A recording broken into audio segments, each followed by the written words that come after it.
मिलवै सर्वाधार। मंगलमय मंगल करना बिनु बारंबार। धन्य धन्य सद्गुरु सुखदा महिमा कही न जाय।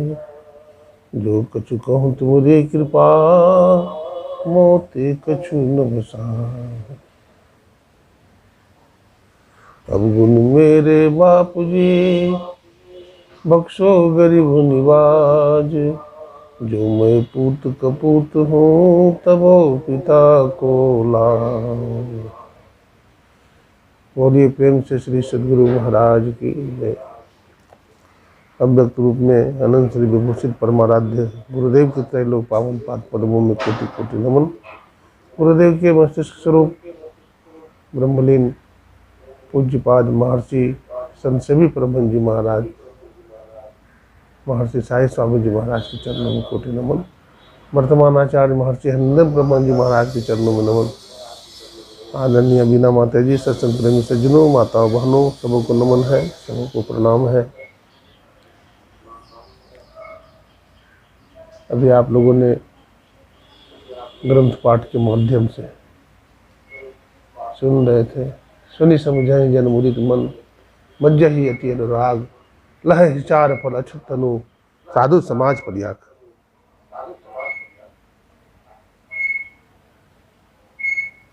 एक प्रयागराज इलाहाबाद में है और गोस्वामी जी का कहना है कि एक प्रयागराज सत्संग में भी है। लेकिन प्रयागराज जो है एक जगह स्थिर है, वह गंगा जमुना की धारा है। लेकिन ये जंगम तीर्थराज जो है, यहाँ गंगा जमुना और सरस्वती की धारा है। एक आदमी ने पूछा कि दो ही धारा दिखता है भाई, तीसरी धारा का तो पता नहीं चलता। तो कहा तीसरी धारा अंतः सलीला है, अंदर से आई है, वो सरस्वती की धारा है। तो गंगा की धारा, जमुना की धारा और सरस्वती की धारा, त्रिवेणी संगम बोलते हैं इसको। ये त्रिवेणी है, तीन धाराओं का जो संगम है उसको त्रिवेणी बोलते हैं।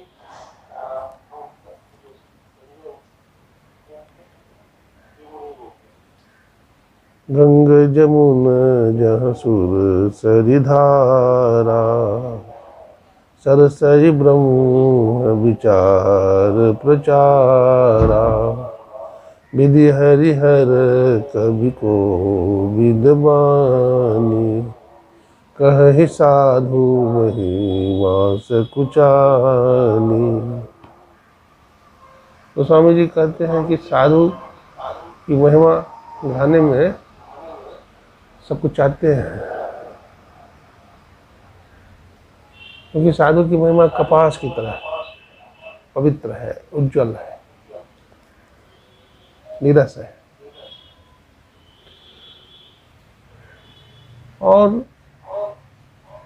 वे महान है, उनकी महानता का गुणगान हम अपने वाणी द्वारा नहीं कर सकते। सत्संग में आकर सत्संग की बात को सुनने की प्रधानता है, और सुन करके ही न रह जाए, इसे बढ़िया से समझना चाहिए। समझ करके भी, मनन करके भी छोड़ नहीं देना चाहिए, निधिध्यासन करना चाहिए, यानी आत्मसात करना चाहिए, इसका अभ्यास करना चाहिए। और फिर अनुभव होता है। अनुभव ज्ञान अंतिम ज्ञान है। अनुभव ज्ञान के बाद कुछ बाकी नहीं रहता। गोस्वामी जी लिखते हैं, कागभूषण जी गरुड़ से कहते हैं, पूछते हैं महाराज कि आपका अनुभव क्या है? तो कहते हैं, निज अनुभव अब कहूँ खगेसा, बिनु हरि भजन न जाहि कलेसा। हे गरुड़ जी,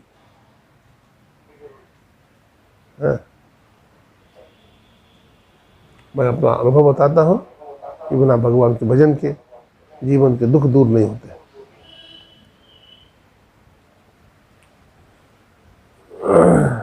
ये आवाज टकरा कर हमारे पास आता है। थोड़ा दूर में रखिए ना इसको,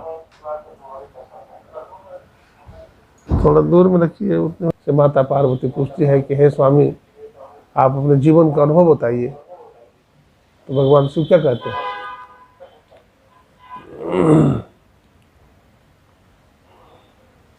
उमा कहूँ मैं अनुभव अपना, सत हरि भजन जगत सब सपना। हे उमा, भगवान का भजन सत्य है, संसार स्वप्न के समान झूठा है। भगवान का भजन क्या है? सत्य है, और संसार झूठा है। जैसा संसार दिख रहा है वैसा संसार नहीं है।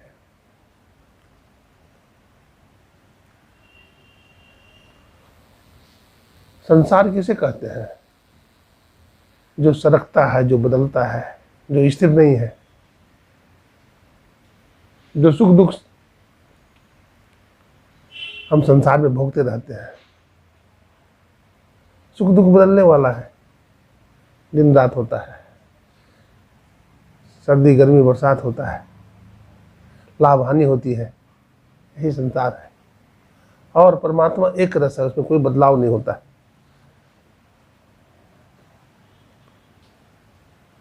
सत सोई विनसे नाही, सत का कभी विनाश नहीं होता है।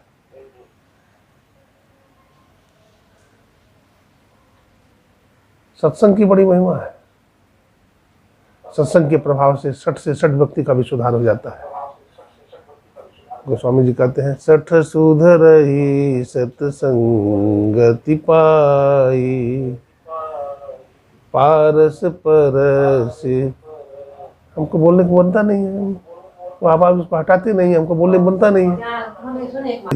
सत्संगति पाई, पारस परसि कुधातु सुहाई। 60 से 60 व्यक्ति का भी सुधार सत्संग से होता है।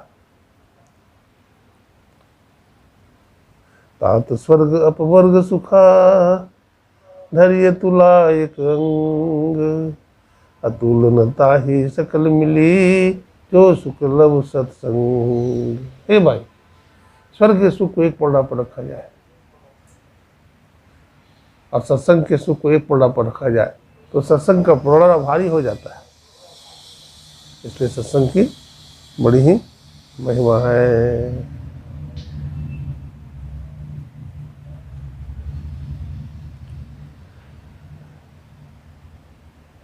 सत्संग से व्यक्ति का जीवन बदल जाता है।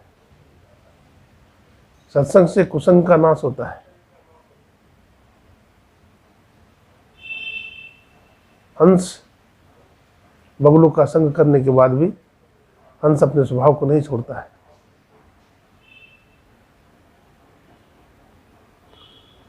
परमात्मा मिलने का एकमात्र कारण सत्संग ही है। अगर सत्संग न मिले जीवन में तो सतरूपी परमात्मा का भी दर्शन नहीं हो सकता है।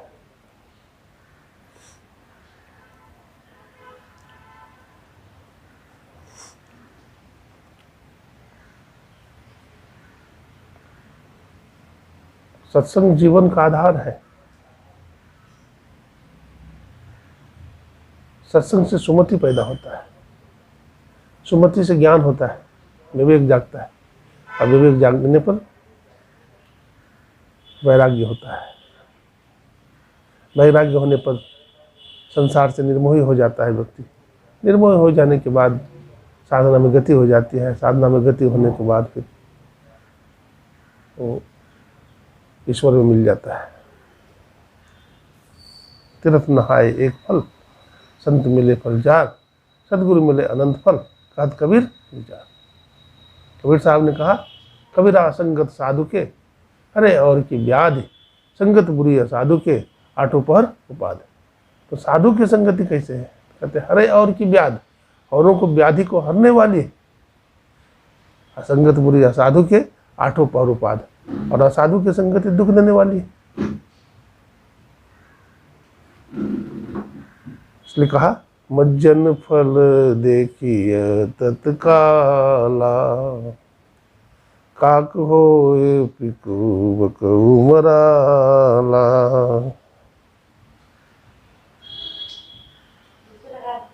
हाँ, ये लगाना जरूरी है। महाराज की जय। चलने वालों की रक्षा भगवान करते हैं। जो धर्म पर चलता है, सत्य पर चलता है, उसकी रक्षा भगवान करते हैं। ये भगवान की प्रतिज्ञा है। चाहे रामायण हो, चाहे भागवत महापुराण हो, अनेक भक्त की कथा मिलती है जो सत्य पर चले हैं अपने जीवन में। सत्य हरिश्चंद्र सत्य को पकड़ करके रहे, जड़ भरत सत्य को पकड़ के रहे। अनेक राजा हुए, अम्बरीश का नाम सुने होंगे। अम्बरीश चक्रवर्ती सम्राट हुए, भागवत में कथा आती है। भगवान के परम भक्त थे अम्बरीश। बतलाते हैं एकादशी व्रत उन्होंने रखा था और उसमें दुर्वासा ऋषि को निमंत्रण दिया था कि महाराज आपका भोजन हमारे घर में होगा, फलाहार हमारी तरफ से रहेगा। निमंत्रण दे दिया। दुर्वासा ऋषि थोड़ा विलम्ब से आए, स्नान करने चले गए थे, तो थोड़ा विलम्ब से आए। तब तक द्वादशी प्रवेश होने वाला था, तो इन्होंने सोचा कभी तक आए नहीं है तो कम से कम आचमन कर लेते हैं। उन्होंने आचमन कर लिया। तब तक दुर्वासा जी आ गए, तो उन्होंने आचमन करते देखा तो नाखुश हो गए, असंतुष्ट हो गए, क्रोध में आ गए और बोला तूने बिना हमारे आचमन किए हुए तूने आचमन कर लिया, अब भोजन जूठा हो गया, मैं नहीं करूँगा।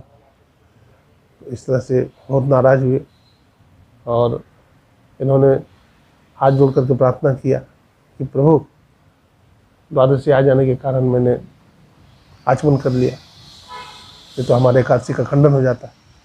तो उन्होंने कृत्या नाम के राक्षसी को प्रकट कर दिया, अपने एक बाल को उखाड़ा तो कृत्या नाम की राशि प्रकट हो गई, वो मारने के लिए दौड़ी। तो उन्होंने भगवान का स्मरण किया तो सुदर्शन चक्र आ गया और सुदर्शन चक्र खदेड़ने लगा दुर्वासा को। दुर्वासा जी आगे आगे, सुदर्शन चक्र पीछे पीछे भागे जा रहा है, भागे जा रहा है। लेकिन ब्रह्म इंद्रलोक में गए, ब्रह्मा जी के पास गए। हाँ, और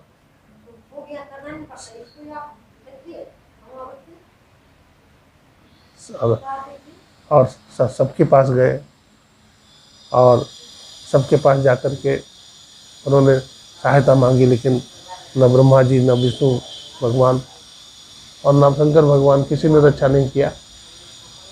तो फिर वो आ गए, पुनः अम्बरीश के पास, चरणों में गिर गए।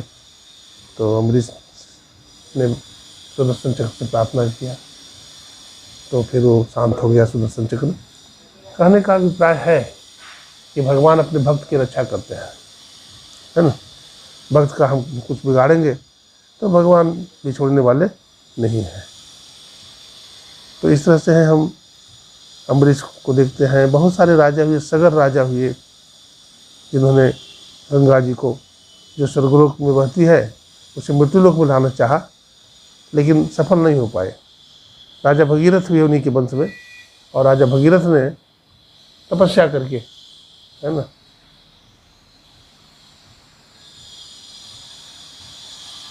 गंगा मैया बोली कि भाई मैं तो आ जाऊंगी, लेकिन हमको कौन संभालेगा। तो शंकर भगवान की का स्मरण किया उन्होंने, शंकर भगवान को याद किया। तो शंकर भगवान ने कहा ठीक है मैं संभाल लूँगा। भगवान शंकर प्रकट हुए, उन्होंने अपनी जटा से एक बाल तोड़ करके फैला दिया। माँ गंगा से कहा आप आइए। माँ गंगा उमड़ती हुई आई, है ना, और भगवान शंकर की जटा में घूमते रह गई, जटा में घूमते रह गई। तो इस तरह से माँ गंगा को भगवान शिव ने अपने जटा में धारण किया। दूसरी कथा आती है कि गंगा मैया भगवान विष्णु के चरणों से निकली है। तो दोनों प्रकार की कथाएं आती है। एक कथा तो ऐसा है कि भगवान विष्णु के चरणों से निकली है, और दूसरी कथा आती है कि वो भगवान शंकर की जटा से निकली है। हरि अनंत, हरि कथा अनंता। हरि अनंत है, उनकी कथा भी क्या है, अनंत है। तो इस तरह से सगर का भी प्रसंग आता है, और राजा भगीरथ का प्रसंग अभी सुने आपने। सूर्यवंशियों का चरित्र आता है, गंगा अवतरण की कथा है, और चंद्रवंश का वर्णन फिर प्रारंभ होता है। चंद्रवंश में वसुदेव नाम के एक राजा होते हैं, है ना। उनकी धर्मपत्नी का नाम देवकी है। वसुदेव जी महाराज और देवकी का चरित्र आता है। वसुदेव जी को उन्होंने, कंस ने जेल खाना में बंद कर दिया है। क्यों बंद किया है? बड़ा उदंड है।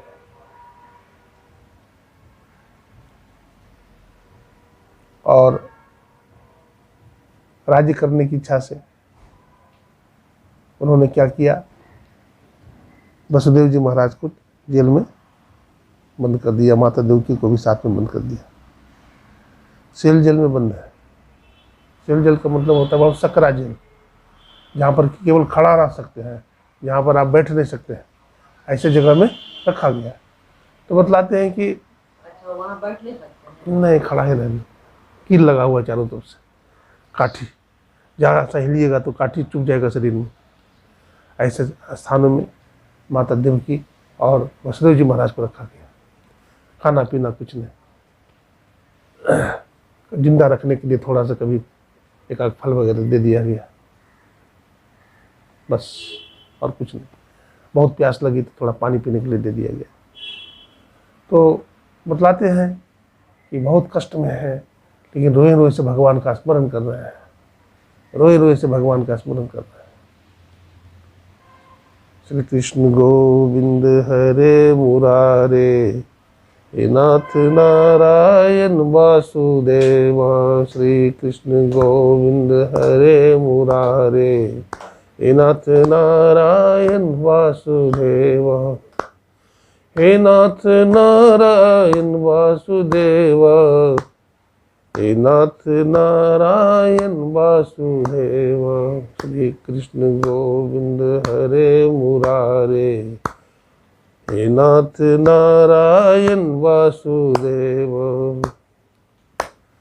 गोविंद मेरी प्रार्थना है, भूलूं न मैं नाम कभी तुम्हारा। गोविंद मेरी प्रार्थना है, भूलूं न मैं नाम कभी तुम्हारा।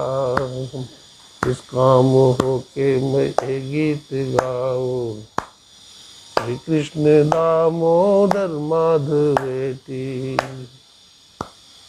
श्री कृष्ण गोविंद हरे मुरारे, हे नाथ नारायण वासुदेव। इस प्रकार से गुणगान कर रहे हैं भगवान का। हाथ में हथकड़ी लगी है, पैर में बेड़ी लगी है। अचानक आसमान में बिजली चमकती है और भगवान श्री कृष्ण का प्राकट्य हो जाता है। बोलो श्री कृष्ण चंद्र भगवान की जय। भगवान प्रकट हो जाते हैं। भगवान के शरीर में हर तरह का श्रृंगार है। गले में वैजंती माला है, पैर में पायल है, कमर में कमरधनी है ना, माथे पर मुकुट है। भगवान के 32 दांत हैं। भगवान हंस रहे हैं खिलखिला करके। वसुदेव जी महाराज माता देवकी प्रणाम करना चाहते हैं, लेकिन कैसे प्रणाम करेंगे, बंद है जेल में, हथकड़ी लगी है, बेड़ी लगी है। तो भगवान को जो प्रणाम करना चाहा ना, ऐसे करना चाहा तो गड़ गया कील, खून निकलने लगा। लेकिन फिर भी झुक करके प्रणाम करना चाहा। भगवान ने उनकी श्रद्धा देखी ना, उतने में जैसे भगवान की दृष्टि पड़ी तो पैर का बेड़ी टूट गया, हाथ की हथकड़ी टूट गए और साष्टांग प्रणाम किया। कवि ने लिखा है, गोपाल बालम भुवनय कमाल कपालम संसार माया मति मोह जालम यशो विशालम शिशुपाल कालम बालम मुकुंदम मनसा स्मरामि बालम मुकुंदम शिरसा नमामि। प्रणाम करते हैं भगवान के श्री चरणों में। फिर भगवान का जब प्रादुर्भाव होता है तो देवताओं ने भगवान का गर्भ स्तुति किया है, गर्भ स्तुति किया है ना। फिर भगवान जब प्रकट हुए तो कहा, माँ अब मैं आ गया, अब तू चिंता मत कर, अब तुम्हारा मैं सब दुख दूर कर दूंगा। मीराबाई भी कहती है, मेरे सब दुख दूर हुए जब से तेरा नाम लिया, मेरे सब दुख दूर हुए जब से तेरा नाम लिया। हे प्रभु, हमारे जीवन के सब दुख दूर हो गए जब से हम तुम्हारे शरण में आ गए, जब से तुम्हारा नाम जपने लगे हम। इस तरह से वसुदेव जी महाराज घबरा गए, क्योंकि उनके 5 पुत्रों को मार डाला है, 6 पुत्रों को भी मार डाला है, इसे भी ना मार डाले। इसलिए भगवान को क्या किया, उन्होंने एक टोकरी में लिया, मूसलाधार बारिश हो रही है और भगवान को उन्होंने अपने माथे पर बैठाया और निकल पड़े। बताते हैं कंस बहुत बड़ा फाटक लगा दिया है, बहुत बड़ा फाटक लगा दिया है कि इससे कोई बाहर नहीं निकल सके। लेकिन भगवान श्री कृष्ण को जैसे ही उस फाटक के पास ले जाते हैं तो 33 करोड़ देवी देवता फूल की वर्षा कराया, प्रसन्न हो गए और दरवाजा धड़ाम से खुल गया। वसुदेव जी महाराज भगवान को लेकर के बाहर हो गए, जा रहे हैं, चलते चलते जमुना जी किनारे पहुंचते हैं। जमुना जी में बाढ़ आया हुआ है।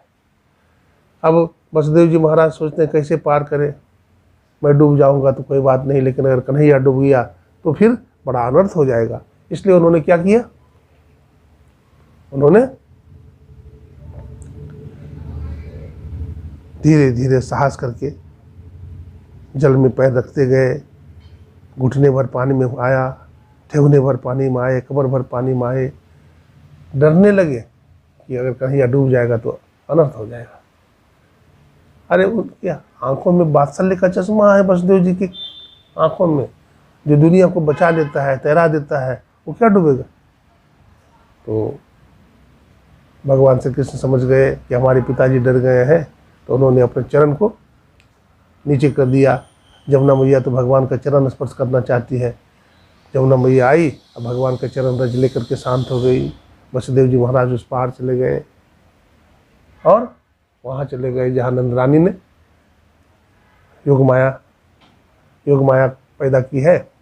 नंद रानी वहाँ सोई हुई है। वसुदेव जी महाराज क्या करते हैं, कन्हैया को वहाँ उतार करके रख देते हैं, है ना। तो भगवान वहाँ रोए हैं। कभी कहता है भगवान क्यों रोए, भगवान वहाँ इसलिए रोए हैं कि भगवान के आ जाने के बाद भी मैया सोई हुई है। भगवान श्री कृष्ण के आ जाने के बाद भी मैया सोई हुई है, इसलिए भगवान को रोना आ गया कि हम आ गए हैं, सोई हुई है। तो इसलिए भगवान वहाँ रोए हैं, उनको रख दिया और जोग माया को क्या किया, उठा लिया माथे पर, भगवान कृष्ण को रख दिया। अब लेके चल देते हैं। अब जोग माया को जब माथा पर बैठाया तो क्या होता है, फिर जमुना जी के किनारे आते हैं।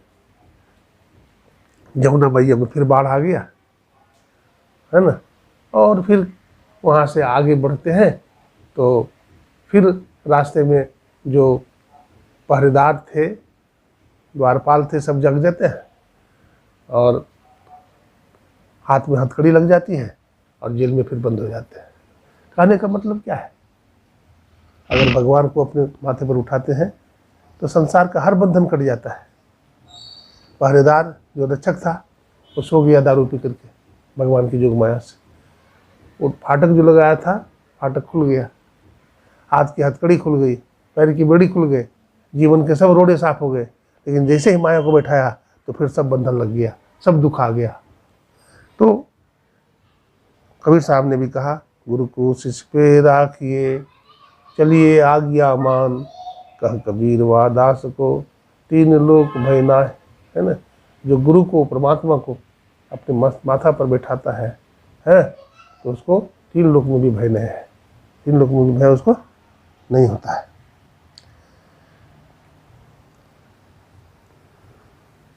इस तरह से गोकुल में जन्मोत्सव मनाने लगे। बाबा नंद के, माता यशोदा के घर में भीड़ लग गई है जन्म महोत्सव मनाने के लिए। अब नंद जी महाराज, अब वसुदेव जी महाराज की भेंट होती है ना। बाबा नंद और वसुदेव जी में दोस्ती हो जाती है ना। भगवान धीरे धीरे 5-6 दिन के हो जाते हैं। जब भगवान 6 दिन के हो जाते हैं तो पूतना मारने के लिए आ जाती है। कंस को पता चल जाता है कि जन्म हो गया है श्री कृष्ण का, लेकिन कहाँ हुआ ये पता नहीं है। तो क्या उपाय किया जाए, श्री कृष्ण कैसे मरेगा। तो जहाँ जहाँ भी बच्चा पैदा हुआ वहाँ उन्होंने लगा दिया राक्षस को कि जाओ और बच्चा को मार करके आओ। तो वहाँ भी भेज दिया, जहाँ पर भगवान कृष्ण का प्रकाट्य हुआ वहाँ भी ब्रज भेज दिया और पूतना आ गई वहाँ। पूतना मारने के लिए आई, भगवान ने पूतना का वध कर दिया, है ना। कथा आप जानते हैं, भगवान ने पूतना का क्या किया, वध कर दिया। पूतना नाम क्यों है, जिसको पूत नहीं है वो पूतना है ना। तो पूतना जिसको पुत्र ही नहीं है, दूसरा के पुत्र का मोह क्या समझेगी, पुत्र ही नहीं है तो बड़ी निर्दयी है, राक्षसनी है। तो भगवान का खून का प्यासा है तो वो अपने स्तन में दूध विष लगा कर जाती है भगवान को पिलाने के लिए। भगवान आँख बंद कर लेते हैं, भगवान विष का पान किए, दूध का पान किया और फिर प्राण को पीने लगे भगवान। तो धड़ाम से गिरी और भगवान उसके छाती पर गिरे, पूतना का वध हो गया। बोलो श्री कृष्णचंद्र भगवान की जय। तो पूतना का उद्धार किया। फिर सकट भंजन आता है ना। दिन रात गोपियों की भीड़ है भगवान के घर में, दर्शनार्थियों की कमी नहीं हो रही है। एक जाते हैं तो दूसरा आ जाते हैं। तो भगवान को कहाँ रखा जाए, अतिथि बढ़ गए हैं। तो माता यशोदा ने कहा, बाबा नंद ने कहा कि अतिथि आ गए हैं ज़्यादा, तो कन्हैया को बैलगाड़ी के नीचे दे दो, ये कमरा खाली हो जाएगा। तो बाहर भगवान हंसते हैं कि वाह, जिसके लिए महोत्सव मनाया गया उसको बैलगाड़ी के नीचे जिसके लिए महोत्सव मनाया गया उसको बैलगाड़ी के नीचे। भगवान भी हंस रहे हैं, दे दिया भगवान को। और भगवान खेलने लगे बैलगाड़ी के नीचे। खेलने लगे मतलब पैर को ऐसे बच्चा हिलाता रहता है। तो शक्टासुर आ गया, है ना। तो शक्टासुर ने कहा, हमारे मौसा आ गए, है ना, आओ मौसा। भगवान उसको देख करके मुस्कुरा कर आए और सोचा ये अच्छा मौका है। बैलगाड़ी पर बैठ गया, है ना, ऊपर में। अब बैठ करके धीरे धीरे दबाने लगा कि एकदम दबा देंगे मर जाएगा कृष्ण। दबाने लगा। अब भगवान धीरे धीरे अपना खेला करने लगे, साइकिल चलाने लगे। साइकिल चलाते चलाते इतना जोर से भगवान पैर का प्रहार करते हैं कि एकदम आसमान में चला जाता है गाड़ी उड़ करके, और शक्टासुर का विध्वंस हो जाता है। गुरु कृष्णचंद्र भगवान की जय। तो इस तरह से भगवान ने सकट भंजन किया और भगवान धीरे धीरे बड़ा होने लग जाते हैं। माता यशोदा फूले नहीं समाती है नंद बाबा। भगवान धीरे धीरे और बड़े हो जाते हैं। तो तृणावर्त को भेजा कंस ने, है ना। तृणावर्त को भेजा, भगवान थोड़े बड़े हो गए हैं। माता यशोदा कन्हैया को गोद में उठाए हुई है। तो माता नहीं संभाल पाती है ना। तो माता सोचती है कि आज कन्हैया बहुत भारी लग रहा है, क्या बात है, लगता है दूध ज़्यादा पी लिया।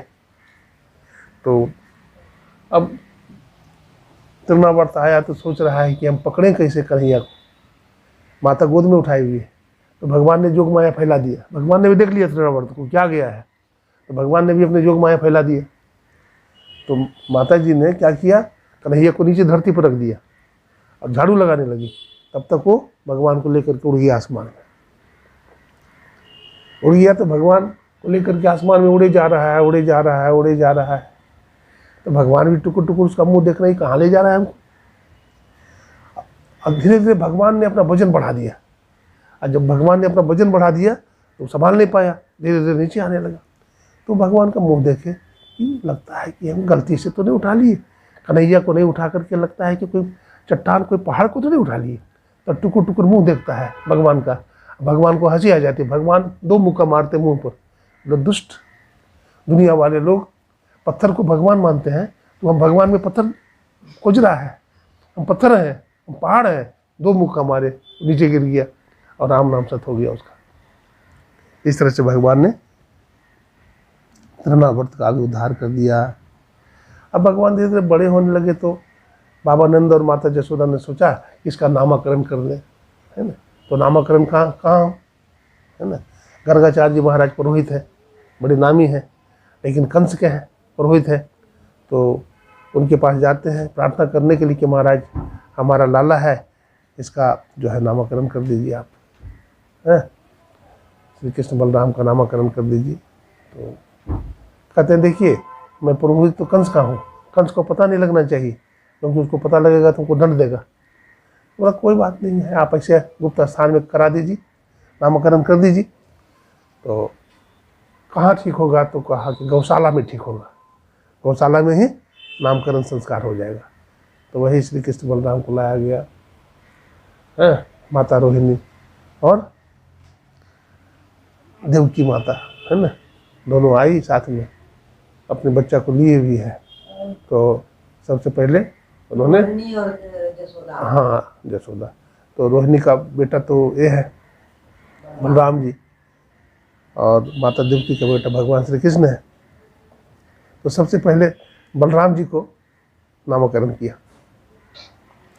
ये बड़ा शक्तिशाली होगा, ये बड़ा शक्तिशाली होगा बलराम, इसका नाम बलराम होगा, इसके सामने कोई टिकेगा नहीं, बड़ा पराक्रमी होगा, आदि आदि, बड़ा सुंदर होगा,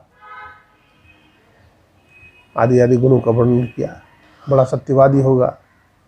फिर भगवान श्री कृष्ण को देखा तो उनकी आंख बंद हो गई, उनकी समाधि लग गई।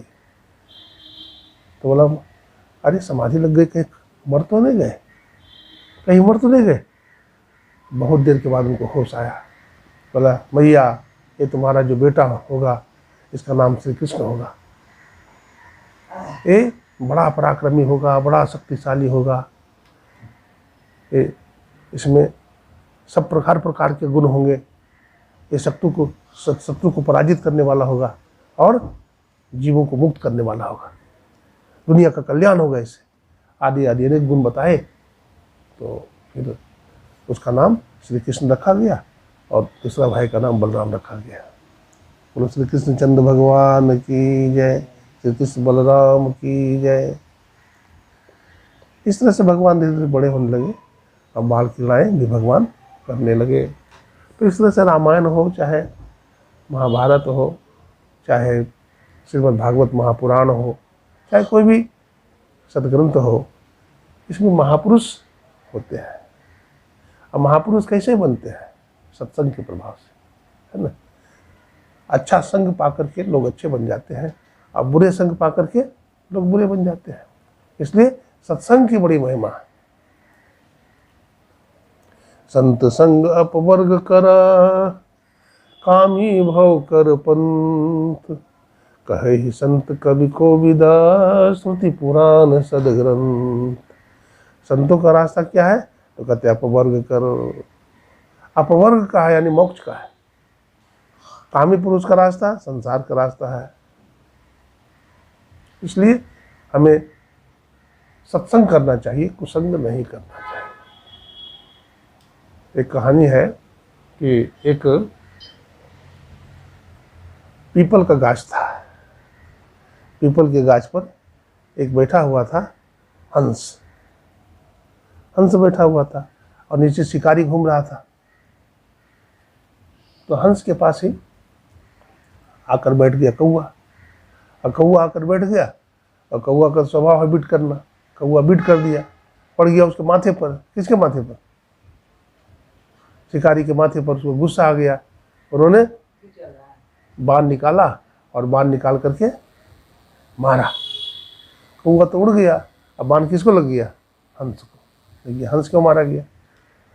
हंस की कोई गलती नहीं थी, संग किया, बुरा संग किया तो हंस की मृत्यु हो गई, मारा गया। इसलिए हमेशा अच्छा संग करना चाहिए, बुरा संग नहीं करना चाहिए। सत्संग है मान सरोवर, सुखों की खान बंदे। सत्संग से ही मिलते हैं सचमुच भगवान बंदे। सत्संग ही सच्चा सौदा है, सच्चा व्यापार है। सत्संग ही सच्चा सौदा है, सच्चा व्यापार है। सत्संग है मान सरोवर, सुखों की खान बंदे। सत्संग से ही मिलते हैं सचमुच भगवान बंदे। इसलिए सत्संग का सहारा लेना चाहिए।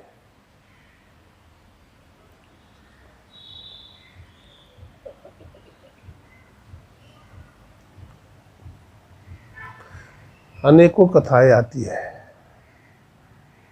भगवान भी सत्य पर चलने वाले हैं और भगवान भी सत्य की रक्षा करते हैं, दुष्टों का संहार करते हैं। भगवान जब बड़े हो गए तो भगवान भी बाल क्रीड़ा करते हैं, बाल क्रीड़ा भगवान करते हैं, है ना। बाल वालों के साथ खेलते हैं भगवान। हाँ? भगवान माखन चुराने लगते हैं, भगवान चोरों का सरदार है। भगवान चोरों के सरदार है। चौराग्रगण्यम मनसा स्मरामि, चोरों के सरदार है भगवान। भगवान चोरों के सरदार बन जाते हैं और माखन चुराना भगवान प्रारंभ कर देते हैं। आए दिन किसी के घर में घुस जाना, माखन चुराना, खाना, लूटना, बंदर को खिलाना, आदि आदि क्रिया भगवान करते हैं। तो इस तरह से भगवान जो क्रिया करते हैं तो लोगों के मन में, भक्त के मन में बहुत अच्छा भाव बनता है, अच्छा लगता है। जो भगवान के भक्त हैं, भगवान का दर्शन होता है, अच्छा लगता है। लेकिन गोपियाँ शिकायत भी करती है, ले जसोदा तुम्हारा लाला माखन की चोरी करता है, तो उसे समझाता नहीं, तो समझाती नहीं है उसे। देखो तुम्हारा लाला हमारा माखन भी खाता है और मटकी भी फोड़ देता है? समझाओ उसे। तो माता जसोदा लाला को समझाती है, रे बेटा तू माखन क्यों चुराता है? तू माखन क्यों चुराता है? देख गोपियाँ हमें उलाहना देती है। क्या तुम्हारे घर में माखन नहीं है? क्या तुम्हारे घर में माखन मिश्री का अभाव है? तुम्हें तो 9 लाख गायें हैं। नंद बाबा के घर में, माता जसोदा के घर में 9 लाख गाय। अब भगवान का माखन, गंगिया गाय का दूध पीते हैं भगवान। गंगिया गाय के दूध से माखन बनता है, उसे भगवान पान करते हैं। लेकिन भगवान भक्त के घर में माखन की चोरी करते हैं। भगवान माखन नहीं चुराते, भगवान हृदय, दिल को चुराते हैं। भगवान दिल को चुराते हैं और भगवान माखन मिश्री लूटते हैं। इस तरह से गोपियाँ चाहती है कि भगवान हमारे घर में आवे और हमारे माखन को खाएं ताकि बार बार उसका दर्शन हो।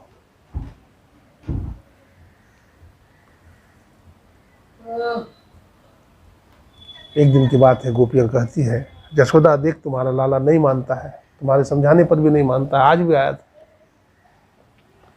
तो माता जसोदा कहती है, गोपियों सुनो, अरे तू अपना माखन को अंधकार में क्यों नहीं रखती है?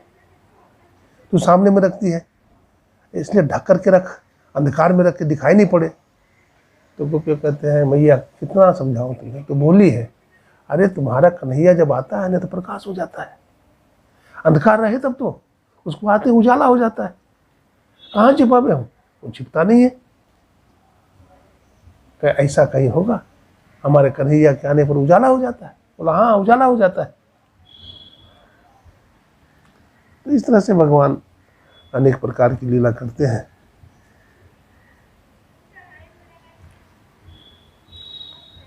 श्री कृष्ण गोविंद हरे मुरारे, हे नाथ नारायण वासुदेव, हे नाथ नारायण वासुदेव, हे नाथ नारायण वासुदेव। इस तरह से भगवान की लीला चलती है। सत्संग के माध्यम से जीवों को ज्ञान होता है, विवेक और वैराग्य बढ़ता है। इसलिए संत महात्मा ऋषि मुनि लोग जंगल में भी सत्संग करते थे। आप कहेंगे जंगल में सत्संग क्यों से करते थे, गुरु शिष्य जंगल में ही रहते थे। आप पढ़िए, एक उपनिषद है बृहदारण्यक उपनिषद। बृहद मने बड़ा, अरण्यक मने जंगल। तो बृहदारण्यक उपनिषद सबसे बड़ा उपनिषद है। और उपनिषद आचार्य अपने शिष्य को जंगल में पढ़ाते थे। तो जंगल में क्यों पढ़ाते थे, आश्रम में पढ़ाते थे? तो उससे ज्ञान वैराग्य की शिक्षा मिलती थी उसको। किसी का दर्शन नहीं होता था, बुरा दर्शन नहीं होता था, और ठोक ठोक करके गुरु अपने शिष्य को ज्ञान देते थे। कठोर ब्रह्मचर्य का पालन करता था, सत्य धर्म पर चलता था, गुरु का आशीर्वाद प्राप्त होता था, है ना। और 25 साल की अवस्था तक आई बेटी, 25 साल की अवस्था तक वो ब्रह्मचर्य का पूर्ण रूप से पालन कर लेता था। इस तरह से भगवान अनेक प्रकार की लीलाएं कर रहे हैं। जब भगवान श्री कृष्ण माखन चुराना नहीं छोड़ते हैं, उनका चोरी दिन प्रतिदिन बढ़ता जाता है, तो माता ने सोचा कि आज लाला को बांधूंगी। आज लाला को क्या करूंगी, बांधूंगी, हाँ रस्सी से बांधूंगी। तो भगवान श्री कृष्ण को बहुत डांटती है माता यशोदा, बड़ी गुस्सा में है। और गोपियों से कहते गोपियाँ रस्सी लाओ। तो गोपियाँ जाती है रस्सी लाने के लिए, तो देती है, भगवान को बांधा जाता है।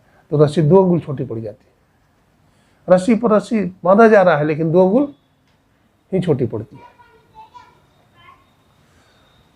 तो भगवान नहीं बंधे पड़ते हैं, नहीं बंधते हैं भगवान। तो भगवान कैसे बंधेंगे, भगवान को कोई बांध ही नहीं सकता है। तो भगवान कैसे बनते हैं, कौन रस्सी से बनते हैं? 2 अंगुल रस्सी का छोटा पड़ना का मतलब क्या है? अहंता और ममता। अहंता और ममता। अहंता माने अहंकार और ममता माने आसक्ति।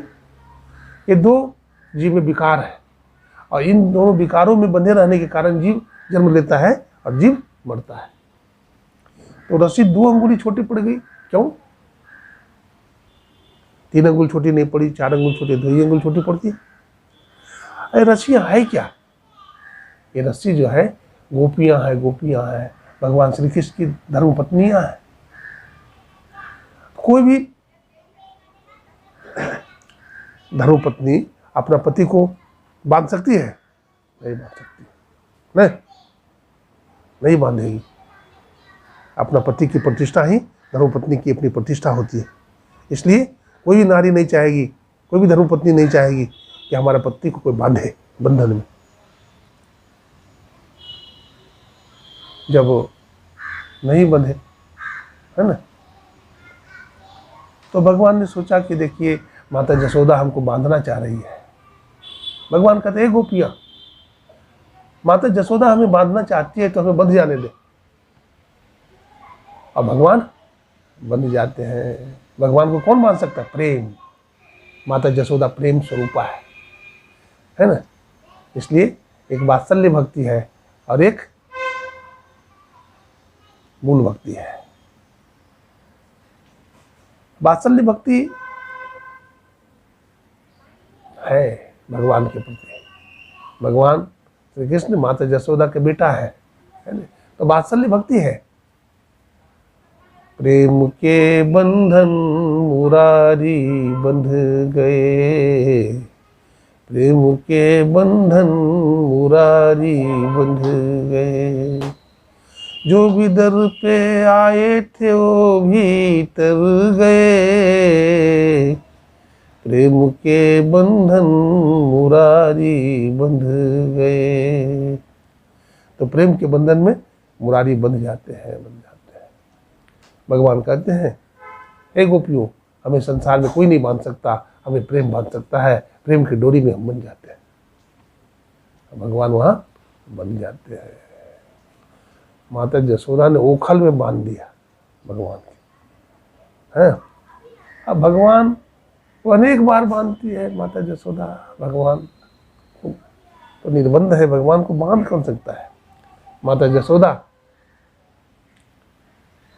सुनते सुनते, शिकायत सुनते सुनते बहुत हैरान हो जाती है। बोला, आज तो लाला को बहुत मार मारेंगे, आज तो इतना मारेंगे कि कोठरी में बंद करके मारेंगे। कन्हैया को खदेड़े जा रही माता यशोदा, भगवान भागे जा रहे हैं। जिसके डर से यमराज भी थर थर कांपता है, वो भगवान माता यशोदा के डर से भागे जा रहे हैं। अब बच्चा भागता भी है ना, तो सीधे भागे तब ने, पीछे मुड़ के देखता। माता यशोदा का शरीर थोड़ा भारी है ना, चल नहीं पाती है, धीरे धीरे चलती है। ये तो बहुत तेजी से दौड़ते हैं भगवान।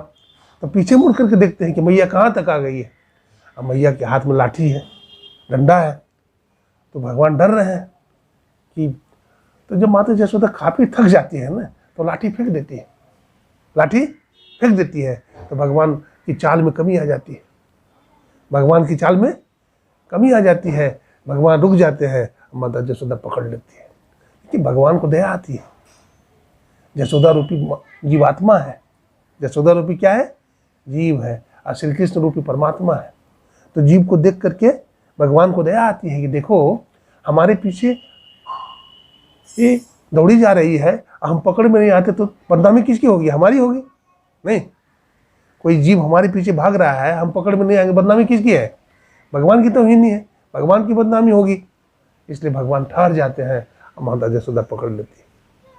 इसका क्या मतलब है? हाँ, भगवान के नाम हंसी नहीं होगी कि भक्त दौड़ा जा रहा है, भगवान पकड़ में नहीं आता।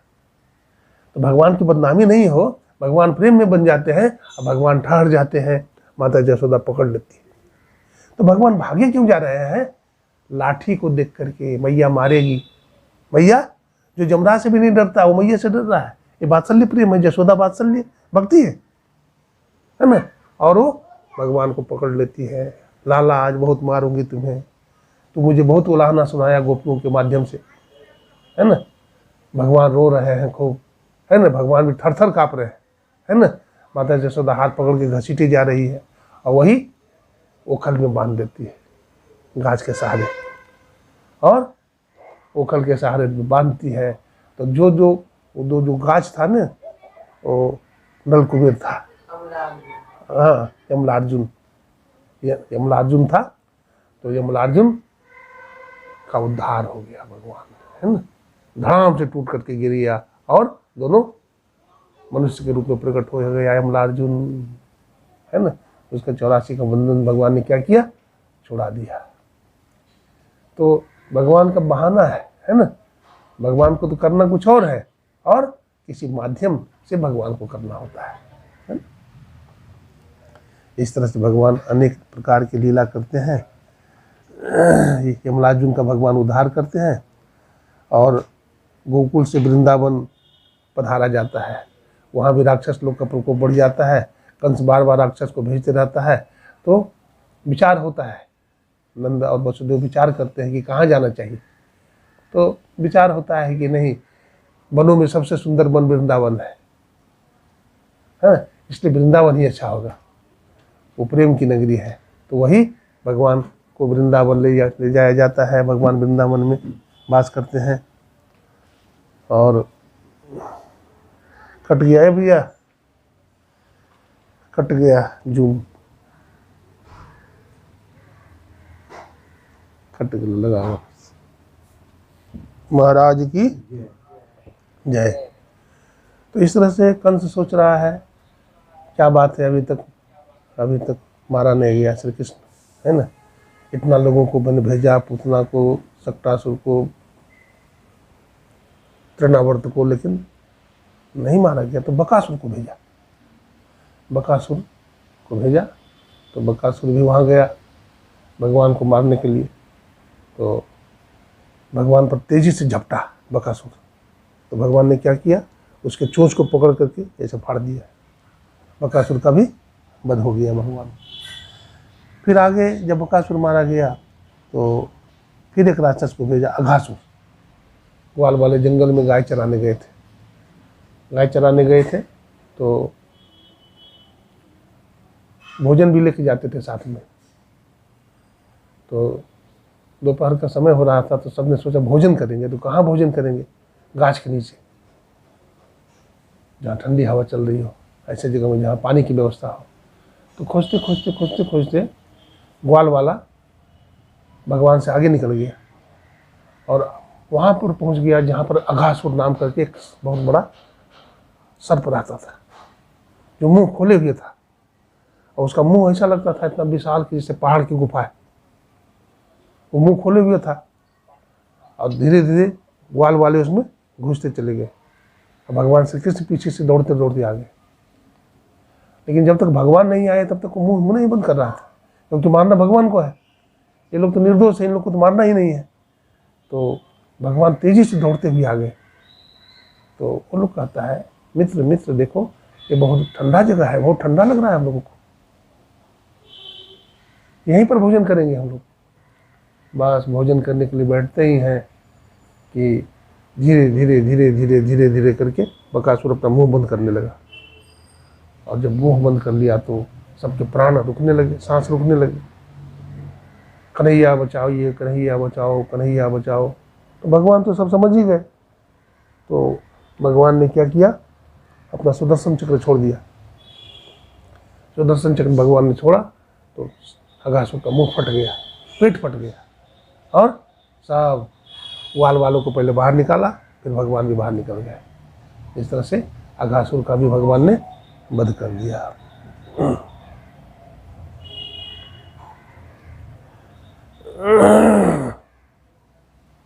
श्रीमन्नारायण नारायण नारायण, श्रीमन्नारायण नारायण नारायण, लक्ष्मी नारायण नारायण नारायण, लक्ष्मी नारायण नारायण नारायण, भजमन नारायण नारायण नारायण, भजमन नारायण नारायण नारायण, राम जी नारायण नारायण नारायण, कृष्ण नारायण नारायण नारायण, सत्य नारायण नारायण नारायण, सत्य नारायण नारायण नारायण, सत्य नारायण नारायण नारायण,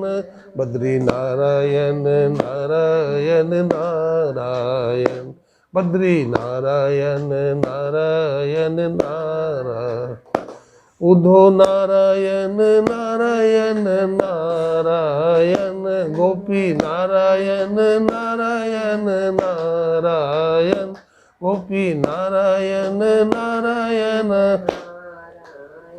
सद्गुरु नारायण नारायण नारायण, सद्गुरु नारायण नारायण नारायण, अम्बी नारायण नारायण नारायण, अम्बी नारायण नारायण नारायण, तुम भी नारायण नारायण नारायण, सब जग नारायण नारायण नारायण, सब जग नारायण नारायण नारायण।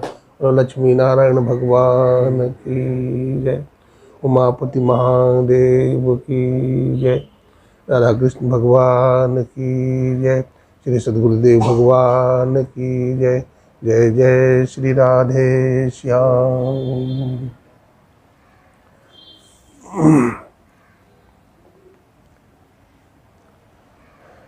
और कथा आगे बढ़ाने द्वारा इंद्र का मोह भंग होता है। इंद्र भगवान की पूजा ग्वाल वाले लोग करते हैं।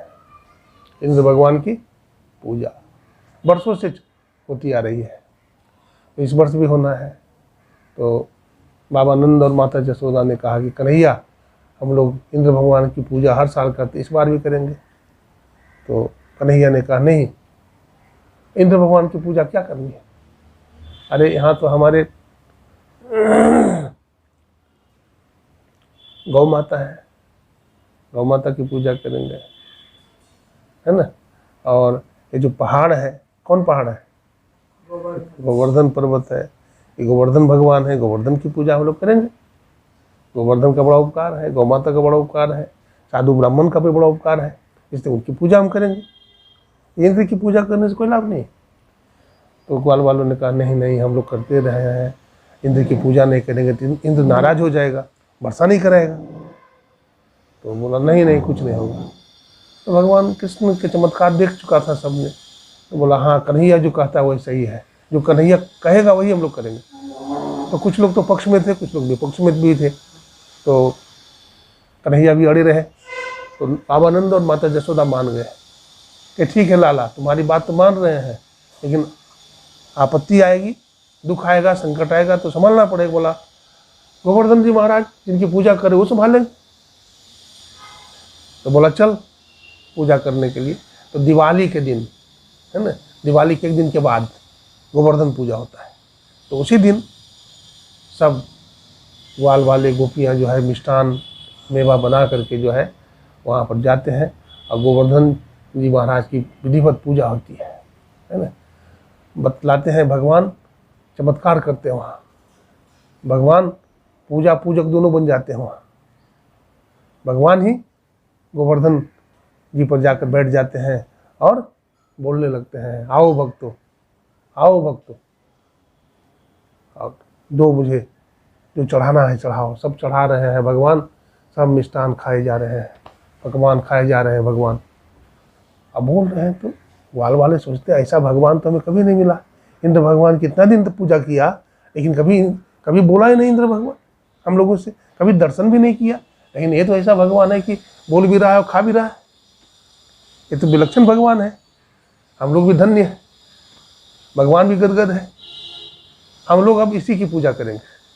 इनका गोवर्धन भगवान की पूजा करेंगे। तो गोवर्धन की परिक्रमा होती है ना। अभी भी ब्रजवासी गोवर्धन की परिक्रमा करते हैं। तो भगवान की वहाँ विधिवत पूजा होती है। और इधर क्या होता है, जब पूजा पाठ समाप्त हो जाता है तो इंद्र को पता लगता है। कहा कि अरे दिवाली के बाद तो ब्रजवासी हमारी पूजा करते हैं, हमारी पूजा नहीं किया, क्या बात है, इस बार पूजा नहीं किया। बोला नहीं, आपकी पूजा होगी ही नहीं। तो क्यों?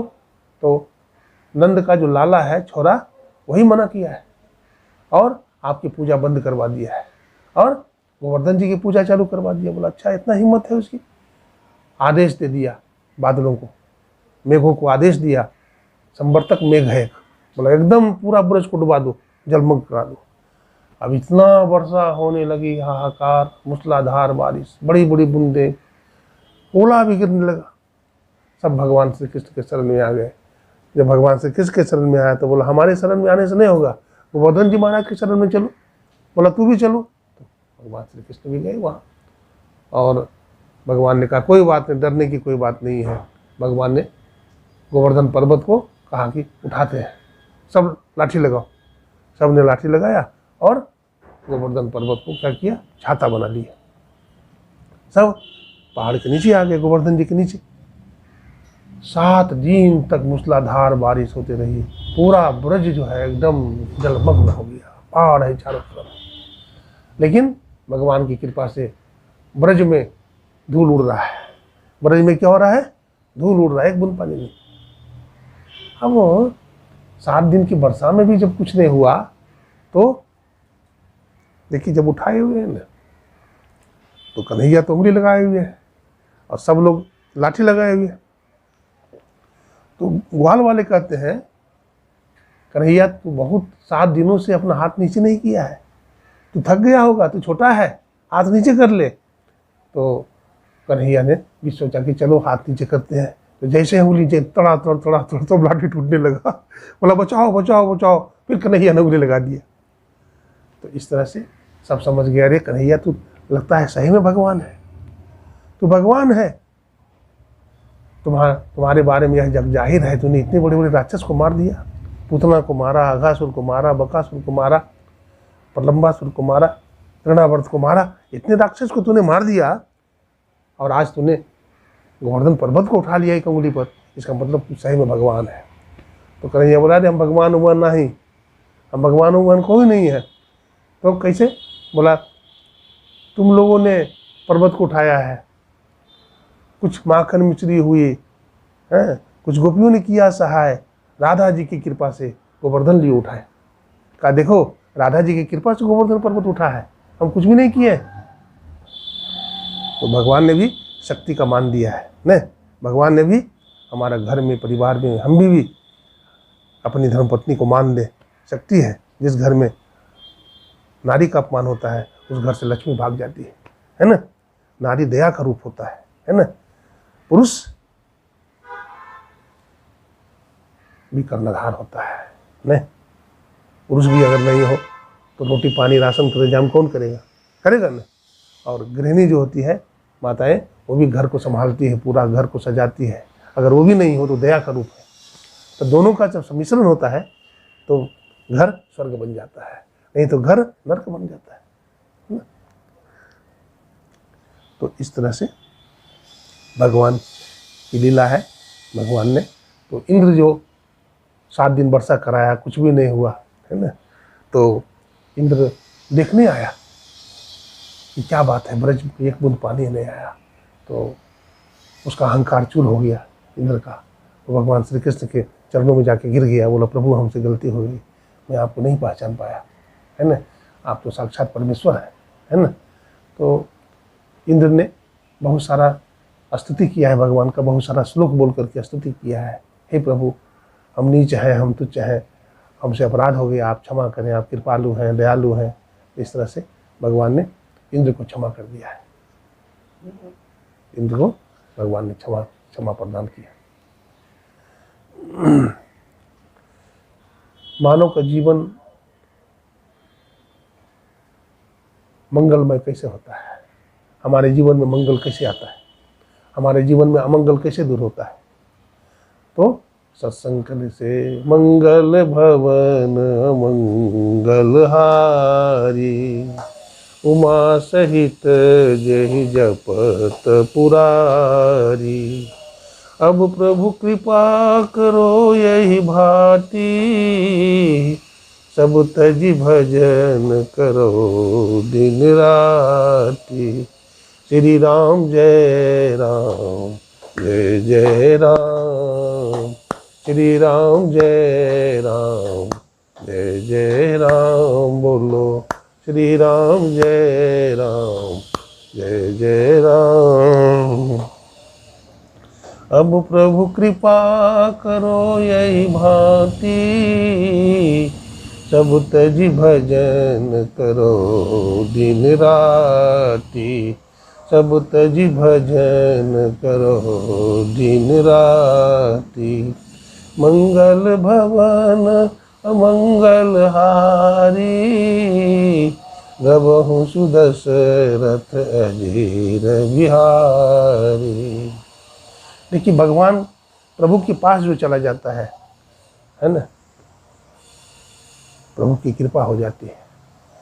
देखिए रामायण पढ़िए, बहुत सारा प्रसंग आता है। विभीषण था, है ना, राक्षस के कुल में था। रावण था, राक्षस था। रावण भगवान के शरण में गया? नहीं गया। विभीषण चला गया भगवान के शरण, समझाया रावण को, भैया तूने गलती किया है, जगदम्बा का हरण कर लिया है, ये तुमसे बहुत बड़ा पाप हो गया है, इसलिए जगदम्बा को जल्दी से लौटाओ। नहीं माना रावण ने, रावण नहीं माना।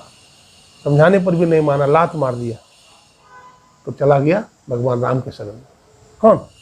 विभीषण चला गया राम के शरण में। और भगवान ने जब पूछा तुम कौन हो, तो क्या परिचय दिया? रावण का भाई हो। जबकि विभीषण पुलस्त कुल का है, नहीं पुलस्त कुल का है ना। पुलस्त जी का नाम बताता नहीं बताया। वो भी ये कहता विभीषण कि मैं राम जी का भक्त हूँ, क्योंकि निशाचरों की नगरी में रहता हूँ और राम जी का मंदिर बनाकर उनकी पूजा करता हूँ, तो भी गलत नहीं होता। लेकिन वो परिचय नहीं दिया उन्होंने। अपना परिचय क्या दिया? रावण हमारा भाई है, निशाचर है, पापी है, मैं उसका भाई हूँ। भगवान खुश हो गए। भगवान क्या हो गए कि बनावटी बात नहीं बोलता है, ये सही बात बोलता है। और आजकल लोग बनावटी बात बोलता है। अगर किसी का परिचय पूछेगा तो उस व्यक्ति का नाम बताएगा जो कोई ऑफिसर हो, है, अथवा कोई बहुत बड़ा गुरु भक्त हो, महात्मा हो, है ना, बहुत बड़ा आदमी हो, उसका नाम बताएगा, मैं उसका वंश का हूँ। लेकिन बहुत गुणवान है, लेकिन अपना बाप का पुलस्त का परिचय नहीं दिया। हाँ, परिचय किसका दिया? अपना भाई का। तो उस बात को देख करके भगवान राम प्रसन्न हो गए। देखिए, भगवान श्री राम ने जनकपुर में जब धनुष तोड़ा, है ना, वहाँ का एक प्रसंग सुनाता हूँ। जब धनुष को तोड़ा, वहाँ तो धनुष तोड़ने वाले बहुत लोग गए थे धनुष यज्ञ में। अब विश्वामित्र मुनि के साथ राम लक्ष्मण गए थे, है ना। वहाँ तो धनुष तोड़ने की जब बात हुई तो रावण आया था, कुंभकर्ण आया था, बाणासुर आया था, बड़े बड़े नरेश आए थे तोड़ने के लिए। लेकिन कोई तोड़ने की बात तो दूर है, हिला भी सका? हिला भी नहीं सका। तब विश्वामित्र मुनि ने कहा, बेटा राम अब उठो, अब क्या करो, उठो और धनुष को क्या करो, तोड़ो। तो भगवान राम सोचते हैं कि भगवान शंकर का धनुष से टूटेगा? बिना गुरु की कृपा के नहीं टूट सकता है। इसलिए विश्वामित्र मुनि को ही प्रणाम किया। पहले यहीं से ताकत लो, इन्हीं से आशीर्वाद लो। उनको प्रणाम किया, गुरु जी ने माथे पर हाथ रख दिया, बोला विजयी भव। और गुरु का आशीर्वाद लेकर गया। जब वहाँ पहुँचा, सबको प्रणाम किया भगवान राम ने, जितने राजा महाराजे बैठे थे सबको। फिर धनुष को भी प्रणाम किया, शंकर चाप जहाज, भगवान शिव का धनुष है, उनको भी प्रणाम किया। और धनुष को एक ही हाथ से उठा लिए भगवान, एक ही हाथ से उठाया। तो भगवान राम सोचा कि धनुष को कहाँ तोड़े, कहाँ तोड़ना चाहिए। अगर किनारे में तोड़ देंगे तो कहेगा लोग राम कायर था, इसलिए किनारे में भी नहीं तोड़ेंगे, बीच में तोड़ेंगे। तो भगवान राम ने क्या किया? धनुष में दो चीज़ होती है, डोरी और कमानी। नहीं, डोरी और कमानी। तो कमानी मजबूत होती है कि डोरी? क्या मजबूत होती है? कमानी मजबूत होती है। तो टूटना चाहिए किसको? डोरी को। तो जो मजबूत चीज़ है उसको नहीं टूटना चाहिए, जो कमजोर है उसको टूटना चाहिए। तो टूटना चाहिए डोरी को, और टूट गई कमानी। ऐसा क्या हुआ जानते हैं? भगवान राम ने कमानी को दूर कर दिया। भगवान श्री राम ने कमानी को खींचा, नहीं तो कमानी दूर हो गया। और डोरी को तो छाती से लगा लिया। तो भगवान जिसको छाती से लगाने को टूट सकता है? नहीं टूटा। भगवान राम कहते हैं, ए दुनिया वाले लोगों, कोई रावण और कुंभकर्ण की तरह बलवान क्यों नहीं हो, जिसको हम अपने से दूर कर देंगे वो टूट जाएगा। और जो बहुत कमज़ोर भी क्यों नहीं हो, विभीषण बहुत कमज़ोर था, लेकिन विभीषण भगवान के शरण में चला गया, रावण भगवान के शरण में नहीं गया, इसलिए रावण टूट गया, कुंभकर्ण टूट गया, लेकिन विभीषण नहीं टूटा। जब विभीषण जाता है भगवान राम के, तो भगवान राम पूछते हैं, कहु लंकेश कुशल परिवारा, कुशल कुठार बास तुम्हारा, खल मंडली बसहु दिन राती। कहो लंकेश, लंकेश कहा। और लंकेश तो रावण है, और यहाँ भगवान विभीषण को लंकेश कह रहे हैं। तो लक्ष्मण जी चौंक गए, बोले प्रभु अभी तो रावण जिंदा है और लंकेश विभीषण को बना रहे हो। आज विभीषण आपके शरण में आया, कल रावण भी आपके शरण में आ जाए और मैया जानकी को लौटा दे, तो आप भोलेनाथ हो, आप उसको भी माफ़ कर दोगे, तो वो उसको कहाँ का राजा बनाओगे? भगवान राम कहते हैं, देखो लक्ष्मण भैया, मैं जानता हूँ रावण हमारे शरण में आया है, विभीषण हमारे शरण में आया है, रावण हमारे शरण में नहीं आएगा। बोला आ गया तो क्या करोगे? बोला आ गया तो अभी दो भाई वनवासी हैं, राम लक्ष्मण, अभी अयोध्या का राज्य बचा हुआ है। रावण हमारे शरण में आ गया तो रावण को अयोध्यापति बना दूंगा। राम दुविर न भासते, राम एक ही बार बोलता है, दोबारा नहीं बोलता है। रघुकुल रीत सदा चली आई, प्राण जाई पर वचन न जाई। रघुवंशियों का वचन मिथ्या नहीं होता। भगवान राम, देखिए भगवान राम के जो पूर्वज थे सब कितने कितने विवाह किया नहीं। भगवान राम के पिता राजा दशरथ थे, उन्हीं की 3 रानियां थी, और उनके पिता अज थे, उनके सैकड़ों रानियां थी, उनके आगे हजारों रानियां थी दिलीप की, राजा दिलीप की। लेकिन मैया जानकी का जब हरण हो गया, राजा दशरथ की 3 रानियां थी, भगवान राम के मैया जानकी का जब हरण हो गया तो यज्ञ करना था, तो कैसे यज्ञ होगा, तो दूसरा शादी करो, लोगों ने कहा। भगवान राम ने कहा नहीं, खबरदार, राम दूसरा शादी नहीं करेगा, जो हमारी धर्मपत्नी है वही रहेगी। अंत में मैया जानकी का तस्वीर रख करके यज्ञ पूरा हुआ। इसलिए भगवान राम के नाम के आगे मर्यादा पुरुषोत्तम लिखते हैं। भगवान जैसा राजा रघुवंशी में नहीं हुआ। रघु जी भी बहुत बड़े राजा हुए, लेकिन रघुवंशी बोलते हैं भगवान राम को, रघुवंश के हैं। लेकिन राम जी उससे भी अच्छा राजा हुए, राम जी उससे भी अच्छा राजा हुए। रघुपति राघव राजा राम, है ना। तो चरित्र से आदमी अच्छा होता है। भगवान कैसे अच्छा होता है? चरित्र से भगवान की शोभा है। चरित्र अगर मानव में है तो मानव है, नहीं तो दानव है, नहीं। इसलिए हमारे गुरु महाराज ने कहा, सत्संग नित और ध्यान नित रहिए कर संलग्न हो, व्यभिचार चोरी नशा हिंसा झूठ तकना चाहिए। व्यभिचार नहीं करो, चोरी नहीं करो, नशा पान नहीं लो, मांस मछली अंडा नहीं खाओ और झूठ नहीं बोलो, सत्संग करते रहो, ध्यान करते रहो, इससे बड़ा और कुछ भी नहीं है।